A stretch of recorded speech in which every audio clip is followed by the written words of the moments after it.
నమస్తే ఫ్రెండ్స్, నేను మీ లక్ష్మిని. Welcome to Lakshmi kitchen. ఈ రోజు మన రెసిపీ ఏంటంటే బ్లాక్ కలర్ గ్రేప్ జ్యూస్ చేసుకుందామండి. 1/2 kg ద్రాక్ష పండ్లు తీసుకున్నానండి. ఈ ద్రాక్ష పండ్లను ఒక్కొక్కటి తీసుకున్నాను. తీసుకున్న తర్వాత ఇవన్నీ ఒక ప్లేట్ లోకి వేసుకున్నాను. ఒక గిన్నెలో వాటర్ వేసుకొని 1/2 స్పూన్ పసుపు వేసుకుందాం. 1 స్పూన్ సాల్ట్ వేసుకున్నాను. వాటర్ లో మనం ఒలిసి పెట్టుకునే గ్రేప్ ఉన్నాయి కదండి, అవి వేసుకున్నాం. వేసుకొని బాగా కడుగుదాం ద్రాక్ష పండ్లను. కడిగిన తర్వాత వాటర్లో ఉన్న ద్రాక్ష పండ్లను ఒక జాలిబుట్టిలోకి తీసుకున్నామండి.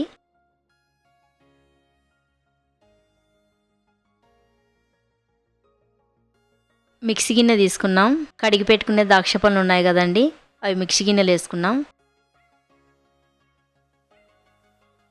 1 కప్పు బెల్లం వేసుకున్నాం. చక్కెర అయినా కూడా వేసుకోవచ్చు అండి, నేనైతే బెల్లం వేసుకుంటున్నాను. చక్కెర వేసుకుని కూడా జ్యూస్ చాలా బాగుంటుంది. 2 యాలకులు వేసుకున్నాం.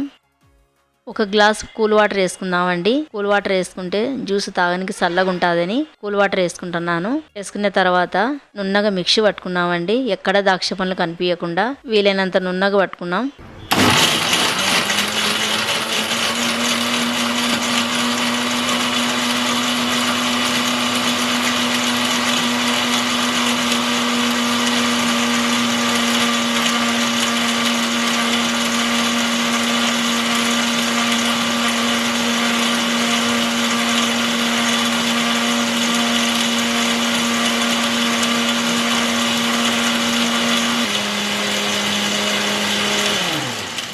చూడండి, ద్రాక్ష పళ్ళు నున్నగా మెదిగిపోయినాయి. ఒక గిన్నె తీసుకొని ఆ గిన్నె మీద ఒక జాలిబుట్టు పెట్టుకున్నాం. ద్రాక్ష పండ్లలో ఇత్తనాలు ఉంటాయి కదండి, అవన్నీ ఏం లేకుండా ఉడబోసుకున్నాం జ్యూసును.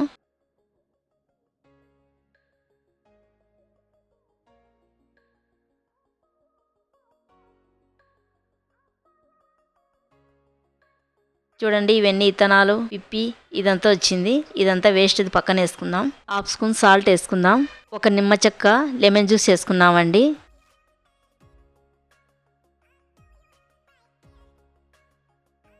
వేసుకున్న తర్వాత 1 గంట తీసుకొని సాల్ట్ లెమన్ జ్యూస్ కలిసేటట్టుగా బాగా కలుపుదామండి. చూడండి, జ్యూస్ చూస్తుంటే తెలిసిపోతుంది కదా మీకు, చాలా బాగుందండి. 2 గ్లాసులు తీసుకుందాం.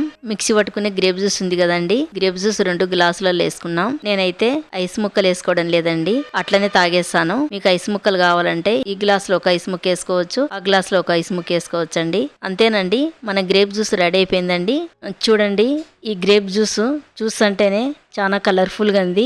ఈ గ్రేప్ జ్యూస్ లో తీపు పులుపు అన్ని కరెక్ట్గా ఉన్నాయండి, చాలా టేస్ట్ ఉంది. మీరు కూడా ఒకసారి ట్రై చేయండి. నా వీడియోకి నచ్చితే నాకు లైక్ చేసి సపోర్ట్ చేయండి. ఇంకో కొత్త రెసిపీతో మళ్ళీ కలుద్దామండి.